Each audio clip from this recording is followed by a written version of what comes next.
उनको इस बारे में काफी समझाइश देता हूँ, शराब के बारे में, नशे के बारे में। और उस नशे के कारण उन लोगों ने ऐसा संकल्प लिया कि आज के बाद हम नशा नहीं करेंगे। और हर जगह मैंने ये समझाइश दी, सर में ये नशे जो आपकी बात चल रही है कि नशे से मुक्त करना है, वही प्रयास हमारा है। और मैं ये बात कहना चाहता हूँ सर कि आज हमारे हिंदुत्व के अंदर जो जिस तरह का जो एक पापाचार हो रहा है, जिस तरह से हिंदुओं के ऊपर अत्याचार हो रहा है, ये सरकार जो है जो करना चाह रही है वो बहुत गलत करना चाह रही है। जिस तरह से पाकिस्तान में अभी हमारे हिंदुओं को जो है वहाँ पे भारत, बिल्कुल हम उस मुद्दे को जानते हैं, हम उस पर अलग से कार्यक्रम करेंगे। हम आज नशा के ऊपर बात कर रहे हैं, नशा के विषय में। और एक कॉलर की बात सुनते हैं। हाँ जी, नमस्कार। नमस्कार सूरज जी, बोलिए। हाँ जी, हमारे गुजरात में तो उसका प्रतिबंध लगाया गया है, गुटखा का प्रतिबंध लगाया है। फिर भी तो गुटखा बड़े पैमाने से बिक रहा है, शराब बड़े पैमाने से बिक रहा है। आज यहाँ तो हम एक ड्राइविंग का काम करता हूँ, लोगों का बंगाल से एक कट्टा करता हूँ, तो उसमें हर महीने में 15,000 शराब होता है, तो हर महीने। बिल्कुल, धन्यवाद। हम उपाय पर बात कर रहे हैं। हमारे साथ दो अतिथि भी जुड़े हुए, एक आध्यात्मिक क्षेत्र से, एक स्वास्थ्य क्षेत्र में काम करने वाले नरेश जी भी जुड़े हैं। नरेश जी, अगर हम उपाय की दिशा में बात करेंगे तो प्रमुखता से किन किन मुद्दों पर आप ध्यान देंगे? सुरेश जी, जो नशे का मूल कारण को खत्म करना होगा। मानसिक और सामाजिक अस्वस्थता, ये दोनों मूल कारण हैं जिनकी वजह से नशा होता है। हम विस्तार से चर्चा चाहेंगे क्योंकि ये सबसे बड़ा कारण है, ये सबसे प्रमुख और वैज्ञानिक कारण है कि ये जो मुख्य कारण है, इस पर हमें धीर गंभीरता से विचार करना चाहिए। क्या क्या उपाय हो सकते हैं? अब इसके लिए देखो, जो मानसिक अस्वस्थता है, माने जो आदमी का तनाव है, बेचैन है, आदमी रेस्टलेस है, चिंता में है, नींद नहीं आती, इन सभी कारणों की वजह से वो नशा कर। लेकिन ये ऐसा क्यों हो रहा है? अब इसका मूल कारण भोगवाद है।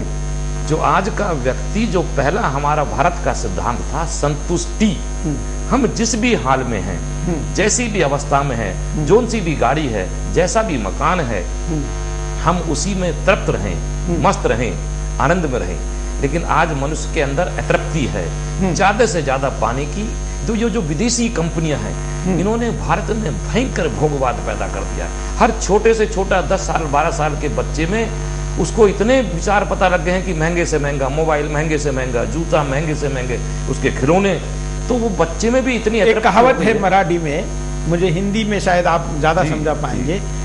ठेविले अनंते तैसेची रहावे, मनी आसू द्यावे, चित्त आसू द्यावे, समाधान। भगवान ने आपको जैसे भी रखा है उसमें आप खुश रहिए और चित्त हमेशा समाधानी रखिए, ये इसका मतलब है।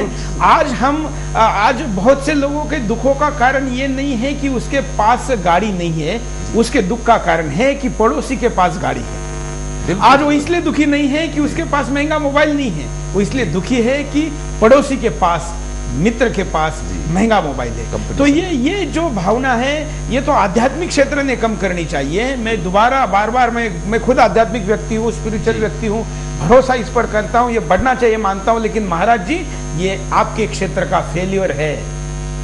नहीं, कैसे नहीं? इसलिए नहीं कि आप आज जो कथा होती है, भागवत होता है या जागरण होते हैं, आप देखिए जाके 90% जो करने वाले हैं या करवाने वाले हैं, वो खुद नशा करके करते हैं। हाँ, तो फिर ये तो बाबा का फेलियर है ना। क्या बाबा ऐसे लोगों को कथा क्यों देता है कि जो केवल पैसे लगाने वाले हो? क्या उनका चरित्र, उनका निकष नहीं होना चाहिए? आज यही तो, जैसे नरेश जी ने कहा कि आज आदमी अपने दुख से दुखी नहीं है, आपके सुख से दुखी है। वो देखता है कि मैं इनसे क्यों कथा कराऊंगा, मैं तो बापू आसाराम जी से कराऊंगा या मैं तो मुरारी बापू जी से कराऊंगा, चाहे उसके लिए उसको कुछ भी करना पड़े। तो जो नेम एंड फेम है, जो नेम फेम पे जाता है आदमी, तब ये सब चीजें करनी होती है। वैसे लोग जुड़ेंगे, वैसे लोग आएंगे। जब आप अपने लेकिन अगर मतलब इस नरेश जी जिस भोगवाद की बात कर रहे हैं, जो कि इस देश पर इतना हावी हो चुका है, इसको रोकने का साधन तो किसी पश्चिमी विचारधारा में नहीं है। ये तो केवल भारतीय जीवन पद्धति में ही है, तो उसमें उपाय ढूंढना पड़ेगा ना। सिर्फ अध्यात्म को माने, अध्यात्म में मंदिरों में लोग जाते कितने हैं, आप इस बात को देखो ना। तो अंतर आत्मा से सबको जागृत करना जो है बहुत बड़ा जरूरी है। इसके लिए आपका टीवी चैनल जो है, ये चैनल जो एक बहुत बड़ा माध्यम है, जो देखने वाले हैं आज जो उन्होंने प्रोग्राम देखा, मैं समझता हूँ। लेकिन चैनलों पर ऐसे मुद्दों की चर्चा नहीं होती। चैनलों पर तो मिलेगा कुछ नहीं ना, नशा कैसी करती है, नशा के कार्यक्रम भी होगा किसी चैनल पे, तो इसलिए होगा कि नशा के नए कुछ उपाय लोगों को, ये उपाय नहीं है, नशे के नए तरीके पता चले। देश की कई प्रमुख संस्थाएं जैसे आर्ट ऑफ लिविंग है, श्री रविशंकर है, बाबा रामदेव है, अक्षरधाम है, गायत्री परिवार है, ये नशा मुक्ति में अद्भुत काम कर रहे हैं। मैं ये नहीं कह रहा हूँ कि काम नहीं हो रहा है। नशा मुक्ति पे कोई भी संत, मैं आपको बता रहा हूँ, कोई भी संत ये नहीं कहेगा कि आप जो है नशा करिए, कोई नहीं कहता। लेकिन गंभीर नहीं है, लेकिन गंभीर नहीं है कि उनका पहली प्राथमिकता, देखिए मैं ये नहीं कहता कि कोई मंदिर में ये बोर्ड लगाए या कोई साधु संत ये कहे कि अगर आप नशा करते तो हमारे पास मत आइए। उनको तो जैसा है वैसा लेना है और जैसा चाहिए वैसे बनाना है, इसलिए वहां दरवाजे आने वालों के लिए खुले होने चाहिए। लेकिन जब वो बाहर निकल के जाएगा तो क्या वो बदल कर जाएगा? इसके लिए कितने गंभीर प्रयास आश्रमों में भी हो रहे हैं। ये भी उपाय हमारे यहाँ संडे को हर संडे कार्यक्रम होता, आप अपना चैनल वाला कोई एक एंकर भेज देना, आप कोई अपना, हम केवल आपकी बात नहीं कर रहे, मैं बता रहा हूं प्रतिनिधि के तौर पर, देश के आध्यात्मिक क्षेत्र के प्रतिनिधि के तौर पर आज के कार्यक्रम में उपस्थित है, हम पूरे क्षेत्र पर ये ब्लेम लगा रहे हैं। मैं आपको बता रहा हूँ ना कि आप किसी को भेज के वहाँ जो आई हुई जनता उसमें से पूछना कि कितने लोग हैं जिन्होंने यहाँ आने के बाद ये नशे की चीजें जो है बिल्कुल त्याग दी है। तो इससे आपको पता लगेगा कि हम लोगों ने इस पे कितना काम करा है। बिल्कुल नरेश जी, क्या कैसे इसको रोका जा सकता है? कि आज जैसे आपने शुरू में कहा था कि शराब पीने को स्टेटस सिंबल मान लिया, आप इस चीज का प्रचार करें कि दूध पीने वाला, जूस पीने वाला, शरबत पीने वाला आदमी विद्वान है, अच्छा है। हम अपने बच्चों के अंदर ये मानसिकता पैदा करें कि अगर आपका कोई दोस्त आता है तो हम उसे गाय का शुद्ध, आज आपकी संस्था गाय के लिए बहुत विषय काम करती है और गाय का दूध अमृत है, इन किसी भी प्रकार के नशे की तुलना में 100 गुना, हजारों गुना अच्छा है। तो हम गाय का दूध पिए, उनको पिलाएं, लस्सी पिए, अनेक प्रकार के हमारे यहाँ जूस हैं, शरबत हैं, तो इन पदार्थों को बिल्कुल नहीं, ऑप्शन तो है। लेकिन हम जिस सबसे गंभीर मुद्दे पर बात कर रहे थे कि लोगों के मन में ये जो जलस है, टीवी चैनल के कई एड्स हम ऐसे देखते हैं कि दूसरे की जलन के कारण आपको ये लेना चाहिए। उनिडा की एक ऐड आती थी कि आपके पड़ोसी के पास ऐसा टीवी है इसलिए आपको ये लेना चाहिए। तो ये जो प्रचार टीवी चैनलों के द्वारा, पेपर के द्वारा, माध्यमों के द्वारा, बहुराष्ट्रीय कंपनियों के द्वारा हमारे ऊपर थोपा जाता है, ये भी रोकना जरूरी है। और भी सुरेश जी आपने बहुत सही कहा, जो व्यक्ति के मन की जो नेगेटिव फैंटेसी है, ये नशा उस फैंटेसी को देता है आर्टिफिशियल तरीके से। वो जो स्मैक की कुछ घूंट वो ले लेता है तो वो एक ऐसे संसार में चला जाता है कि दिव्य सपन लोक में चला जाता है, तो वो नकली तरीका है। तो हमें वो असली तरीका से वो उस बच्चे में ये विल पावर पैदा करें, दृढ़ निश्चय शक्ति पैदा करें कि इस नकली सपनों में ना खोएं, असली साधना करके अपने ख्वाबों को पूरा करें। आपने बिल्कुल, हम स्क्रीन पर पहले एक बार उपाय देख लेते, फिर उन उपायों पर डिटेल में चर्चा करेंगे। हमको अब तक कॉलर ने, हमारे दर्शकों ने क्या क्या उपाय भेजे, देखिए। नशा मुक्ति कानूनों को सख्ती से लागू किया जाए। देश में आज नशे का व्यापार करने वाले धड़ल्ले से अपने धंधे को चला रहे हैं। प्रशासन का इन लोगों को तनिक भी डर नहीं है। प्रशासन भी इन लोगों पर हाथ डालने से डरता है, क्योंकि ये सब ज्यादातर वही होते हैं जो कानून और प्रशासन को चलाने वाले होते हैं। बुद्धिजीवी लोग आगे आकर नशा मुक्ति के लिए समाज को जागरूक करें। आज देश में एक ऐसे आंदोलन की जरूरत है जैसा भ्रष्टाचार और काले धन के खिलाफ चल रहा है, क्योंकि भ्रष्टाचार देश की जड़ों को खोखला कर रहा है और नशा समाज की जड़ों को। नशे के हानिकारक प्रभावों को जाने ही नहीं, समझे भी। हम सब जानते हैं कि नशा हर तरह से हमारे शरीर के लिए खतरनाक है, लेकिन फिर भी हम इसको नजरअंदाज करते रहते हैं और देखते देखते ही नशे की लत में डूब जाते हैं। ऐसे में जरूरत है हम भावनाओं में ना बहकर नशे के प्रति जागरूक हो जाएं। नशे मुक्ति के लिए समाज में आंदोलन हो। अगर हमने अपनी आने वाली पीढ़ी को नशे से दूर नहीं रखा तो हमारा देश आने वाले समय में बीमार और क्रूर लोगों का देश बन जाएगा। एक कॉलर हमारे साथ जुड़े हैं, उनकी भी बात सुनते हैं। नमस्कार। नमस्कार सर, बोलिए। सर पुनीत दीक्षित उत्तर प्रदेश के मोदी नगर से बात कर रहा हूँ। सर मैं ये बोलना चाहता था कि कई एपिसोड के बाद मेरा आज कॉल लग पाया इतनी मुश्किल से। मैं ये बोलना चाहता था आज के जो नशा मुक्ति के बारे में जो आपका प्रोग्राम है उसके बारे में ये बोलना चाहता था कि हम लोग यदि देश की जनता यदि नशे के लिए गंभीर होना भी चाहे तो हमारे सामने विकल्प ऐसे पेश किए जा रहे हैं कि नशा कोई बहुत गंभीर समस्या है ही नहीं, बल्कि नशे को मीडिया के माध्यम से और बाकी दूसरी सरकारों के माध्यम से एक ग्लैमराइज करके इस तरह से पेश किया जा रहा है हमारे सामने कि ये बहुत अच्छी चीज है। बिल्कुल, ये बहुत बड़ा कारण है। धन्यवाद। हम उपाय पर बात कर रहे थे, हम अतिथियों से बात करते हैं कि नरेश जी आपने एक जो भोगवाद वाली बात कही उसके बाद और क्या प्रमुख मुद्दों पर आप ध्यान आकर्षित करना चाहेंगे? नरेश जी, इस भोगवाद को अगर कोई कंट्रोल कर सकता है तो भोग को कंट्रोल कर सकता है योग। तो आज योग, आसन, प्राणायाम, ध्यान, धारणा, समाधि, ये भारत के पास इतना अद्भुत ज्ञान है जिससे पूरे विश्व के जो अशांत लोग हैं वो चैन की नींद सो पा रहे हैं। पूरे यूरोप के अंदर इतने भयंकर नशे की हालत हो चुकी थी कि वहां बिना दवाइयों के कोई आदमी रात भर नींद सो ही नहीं पाता था, बेचैन थे। तो उन शांत लोगों को महर्षि महेश योगी, श्री श्री रविशंकर शिवानंद महाराज, भारत के अनेक योगी यहाँ से विदेशों में गए और आज विदेशों के हर गली गली में वहां पर भारत के योग सिखाने वाले शिक्षक हैं, ध्यान सिखाने वाले शिक्षक हैं। लेकिन ये विदेशों में तो हो रही है, लेकिन अपने देश में जो इस देश की जननी है, महर्षि पतंजलि का जो देश है जिसने योग की शिक्षा को पैदा किया है, तो मैं तो सारे देशवासियों से, समस्त माता पिताओं से निवेदन करता हूं कि वो अपने बच्चों को बचपन से ही योग, आसन, प्राणायाम, धारणा, ध्यान, समाधि ये सब सिखाएं। निश्चित रूप से कभी भी आपके बच्चे नशे की तरफ कभी नहीं जाएंगे। और आयुर्वेद का प्रयोग करें। महाराज जी आप क्या उपाय बताएंगे? देखिए, अभी बात आप कर रहे थे कि अध्यात्म में जो प्राणायाम या योग सिखा के लोगों को चैन की नींद सोने का कहा आपने, लोग तो चैन की नींद सो गए लेकिन सिखाने वालों की नींद उड़ा दी।